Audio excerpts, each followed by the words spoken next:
Marantz 1122 DC, qui est un petit intégré de la fin des années 70 produit par Marantz au Japon, à l'époque où on faisait bien la hi-fi, et qui nous a été confié parce que son propriétaire a tenté de le remettre en service sans succès, ce qui est un peu risqué pour un produit qui date de cette époque-là et qui a jamais été révisé. L'appareil ne produisant aucun son, on voit que c'est un produit qui a quand même bien vécu, qu'il y a des boutons qui sont manquants, mais c'est pas quelque chose de très rare hein, sur ces appareils-là. Les Marantz, ces petits boutons-là, ils se cassaient facilement.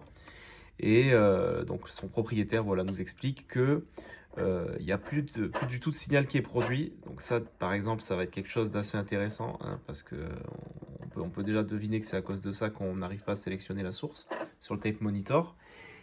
Et donc on va faire une inspection complète de cet appareil et déterminer un plan d'action. Donc comme dans toutes les anciennes machines de cette génération, il convient de faire une inspection visuelle de toutes les parties qui auraient éventuellement pu vieillir, qui auraient pu éventuellement être modifiées par des réparations malheureuses, parce que même si le propriétaire nous explique que l'appareil n'a jamais été vérifié, moi ça je le sais pas. Et c'est qu'en faisant une inspection et qu'en vraiment en appliquant les choses dans l'ordre qu'on pourra vraiment déterminer la manière la plus simple d'éviter de transformer une remise en service en une réparation complexe où il faut commander vraiment des composants qui viennent de loin. Donc l'idée ici, ça va être vraiment d'observer certains points d'usure habituels, fuite de condensateur, carte abîmée, une prise de connaissance du produit quoi. Alors, qu'est-ce qu'on a là? Quelque chose de tout à fait commun, transformateur d'alimentation en plein milieu de l'appareil. On a la partie ici préampli qui va s'occuper de la gestion et de la modulation du signal. Ça, ce sont les étages de sortie. C'est cette carte qui va le plus nous intéresser parce que c'est elle qui rassemble en fait, c'est elle qui est au point névralgique des trois parties principales de l'appareil, à savoir l'alimentation, le préampli et l'étage d'entrée qui est là. Cette carte-là, c'est elle qui reçoit toute la puissance et c'est elle qui va vraiment être susceptible en premier de poser problème. Voilà. On voit d'ailleurs qu'il y a des condensateurs ici qui sont placés à côté de résistances qui chauffent et qui peuvent dégager une certaine chaleur et que ça a déjà commencé à faire remonter le revêtement du condensateur sur son boîtier, ce qui est un signe qui montre vraiment que le produit a pu chauffer. Hein, c'est un appareil qui a beaucoup d'heures de vol, ça. Et ça nous permettra ensuite, voilà, par l'inspection, de savoir si ça n'a pas coulé et d'aller un petit peu voir les pistes en dessous. On voit que ça utilise des composants, là, ces transistors qui sont vissés sur le dissipateur thermique. C'est des composants qui sont assez spécifiques. J'ose espérer qu'ils soient en bon état parce que ça, vraiment, si ça grille, c'est très compliqué à trouver. Et on procédera ensuite à un essai, notamment de la partie de l'étage d'entrée, parce que le propriétaire nous dit qu'il n'a pas de signal. On voit déjà qu'il y a un renvoi ou un axe ici qui est plus dans son logement. Donc là, on peut supposer que s'il est sur un tape monitor au lieu d'être sur source, mais là, il n'y aura rien du tout. Donc on va relier l'appareil. Le client nous dit que ça fonctionne. Je vais quand même passer par l'alimentation stabilisée, histoire d'être sûr qu'il n'y ait pas de dégâts et qu'on peut vraiment l'écouter. Hein. Alors le test avec l'alimentation de laboratoire n'a pas montré de problème à une simple mise sous tension avec l'alimentation de l'appareil, donc il n'allait pas se détruire. C'est pas un produit qui est en court-circuit, c'est quelque chose qui est quand même viable, donc c'est quand même une bonne nouvelle dans la mesure où l'intégralité de l'électronique n'est pas dégradée. Pour autant, l'appareil a produit du signal pendant quelques secondes et s'est mis en sécurité. Donc la sécurité sur cet appareil, en fait, elle consiste à détecter le courant continu en sortie. Et j'ai décidé donc de monitorer avec un oscilloscope à mémoire et en injectant du bruit la manière dont les étages de sortie se comportent et aussi comment on peut anticiper une mise en sécurité. Donc ce qui se passe là, on a nos deux courbes. On a la courbe du canal droit qui est sur le haut et on a celle du canal gauche qui est sur le bas. Ce que je remarque de suite, il faut avoir un peu l'œil, c'est que celle du haut, elle est beaucoup plus plate sur le bas, hein, à ce niveau-là. Elle est beaucoup plus plate que celle du dessous. Ce qui veut dire que la symétrie de l'étage l'étage de sortie sur le canal droit, elle est pas respectée. Donc on a une commande des transistors qui va se faire au niveau du positif de l'alimentation, mais pas du négatif. Et ça, en fait, ça conduit inévitablement à une déstabilisation de l'étage de sortie. Et on voit d'ailleurs que quand on met du signal et quand on l'enlève, on a cette espèce de rebond en haut qu'on n'a pas en bas, qui veut dire là que l'étage de sortie est malade et qu'il va falloir faire de l'électronique. Parce que si je mets trop fort, hop, ce que je viens de faire, et bien l'appareil s'éteint tout de suite. Donc là, on a vraiment une souffrance électronique. Et donc, on va aller se focaliser maintenant sur cette carte. On va commencer par retirer tout ce qui est ancien, tout ce qui est malade. On va refaire un essai et ensuite, on va voir comment ça se comporte et on procédera ensuite à une calibration.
L'essai n'est malheureusement pas très concluant. On voit que c'est la courbe du bas. J'ai inversé les canaux en remontant, en remettant mes sondes. Mais bon, ça nous permet quand même de constater que le défaut est toujours présent et que malheureusement, on a toujours cette distorsion harmonique énorme dans l'appareil qui conduira à une mise en sécurité. Donc c'est pas probant, mais de toute façon, on a quand même fait le ménage. On a quand même pu justement faire en sorte que l'appareil soit un petit peu plus fiable. Il s'agira maintenant d'aller voir au niveau du manuel de service ce qui convient de faire. Je pense qu'à ce stade, il va falloir mesurer tous les transistors dans les étages de sortie. On va être sur cette structure ici, là. On va aller mesurer tous ces composants-là et on va s'assurer que leur bêta, donc leur valeur intrinsèque d'amplification de petits transistors est à sa place, mais surtout que les tensions de jonction sont bonnes. Parce que maintenant que cette carte est supposée être bonne, supposée être saine du moins, et que ce défaut est toujours présent, je pense à un problème de polarisation et je pense que la mesure va nous permettre de savoir ce qui se passe.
c'est le désastre.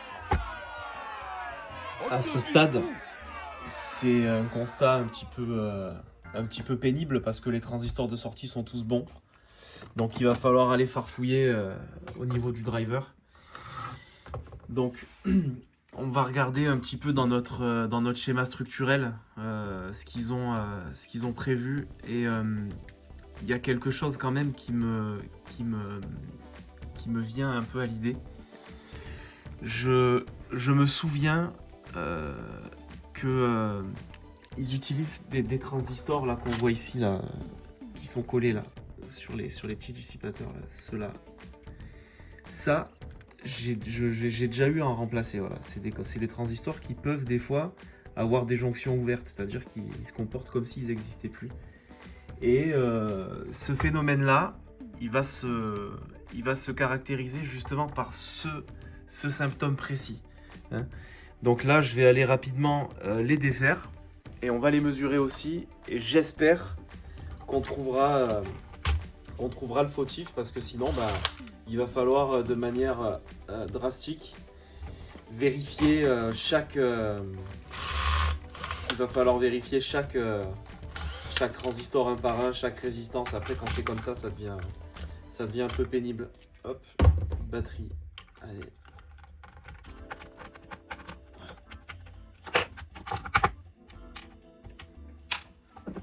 Alors.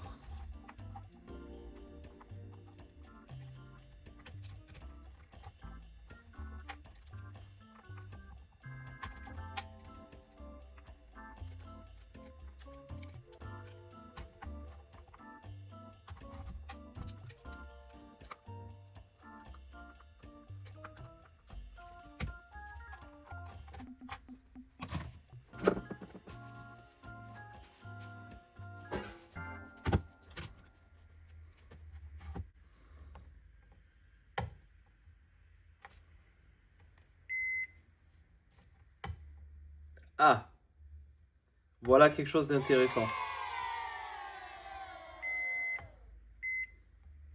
Donc lui, déjà, il est là. Ok. On en a deux. Alors, on a deux transistors PNP, des transistors de commande qui servent à piloter les transistors de sortie. Donc c'est eux qui pilotent tous ceux qui sont là. Hein, c'est ces quatre petits transistors qui pilotent tout ce groupe-là. Apparemment, ces deux-là sont effectivement en jonction ouverte. C'est-à-dire qu'on n'a pas de... Ils répondent pas, quoi. C'est comme s'ils n'existaient pas. Et effectivement, quand on les place sur notre transistor maître, on voit qu'il n'y a pas du tout de coefficient d'amplification. Donc en fait, ça, c'est des transistors qui ont tout simplement cessé de fonctionner. Et je pense que c'est un défaut qui est lié aux composants. C'est une forme de fabrication en fait qui fait qu'au bout d'un moment, on peut avoir ce genre de défaut. Donc là, les transistors, clairement, on n'a pas de jonction. Alors ce qui m'étonne, c'est qu'on a le phénomène sur les deux côtés, mais je l'ai constaté que sur un, ou alors j'ai du mal vérifier. Mais effectivement, en PNP, on n'a rien.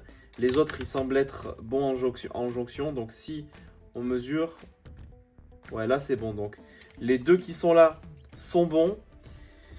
Les deux qui sont là sont morts. Donc il va falloir leur trouver un équivalent. On va étudier la documentation technique pour savoir un petit peu quoi mettre, parce qu'il y a beaucoup de choix qui s'offrent à nous. Et c'est quelque chose qui peut être capital au niveau du choix. C'est tout naturellement que mon choix s'est porté sur cela. Pour des raisons simples. On a un transistor qui monte aussi à 150 volts et par contre qui claque pour le nouveau à 1,5, là où l'ancien montait jusqu'à 1 ampère uniquement. Voilà. Donc ça, c'est le nouveau. C'est des transistors que je connais très bien pour les utiliser dans des montages que je fais de temps en temps sur des prototypes que je réalise. Ce sont d'excellents transistors de commande qui sont assez fiables et qui offrent une belle linéarité et qui se substituent parfaitement à ce genre de transistors vieillissants et obsolètes. Là où ceux-là, ça, si ça claque, c'est un problème. Voilà. Donc on va les monter et On espérera que ça fonctionne, mais je suis convaincu que ça, là, ce coup-ci, c'est la bonne. 727. Épée.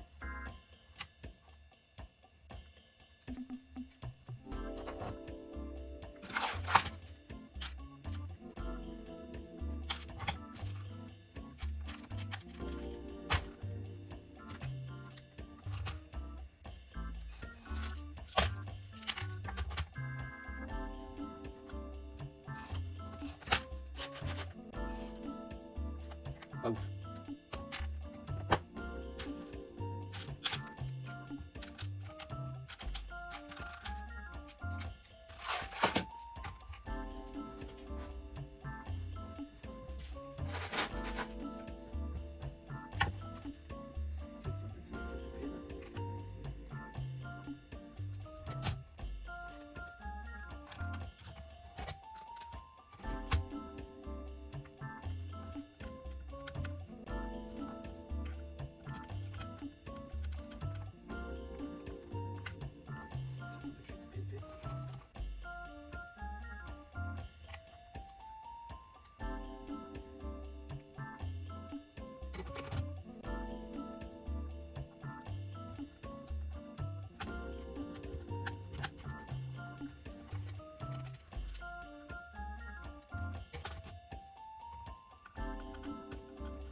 Je voulais m'assurer que j'avais bien les bons transistors au bon endroit avant de remonter, parce que c'est pas maintenant qu'il faut, maintenant qu'on touche au but, c'est pas maintenant qu'il faut faire l'erreur de remettre les composants au mauvais endroit. Toujours s'assurer qu'on fait pas de bêtises.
Ça, c'est OK.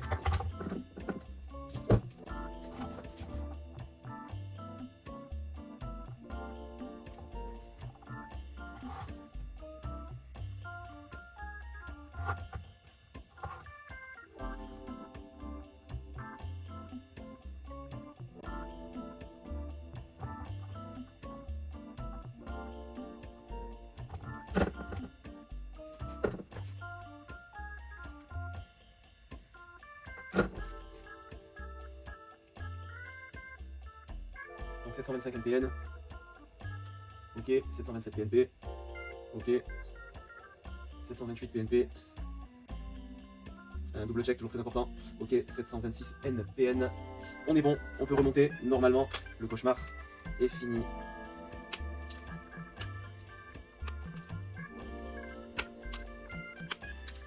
OK. Je vais l'attraper parce que la piste elle s'est cassée quand j'ai dessoudé. Allez, petite reprise ici.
C'est vraiment du direct, c'est-à-dire que si ça marche pas, c'est en live que ça pète, quoi. Donc du coup, on revient sur notre scope. On voit que la symétrie est parfaite. On voit qu'on a une très belle montée et que ça ne coupe plus. Donc je pense qu'on est sur une victoire. Voilà. Et je pense que cet appareil est bel et bien reparti. Voilà. Maintenant, le problème est résolu. On n'a plus de dissymétrie. On peut monter le son très fort sans que ça coupe.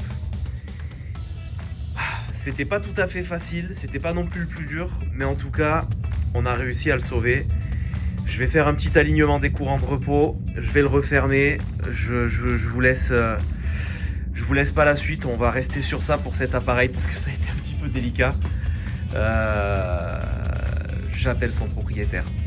Merci beaucoup et à très vite.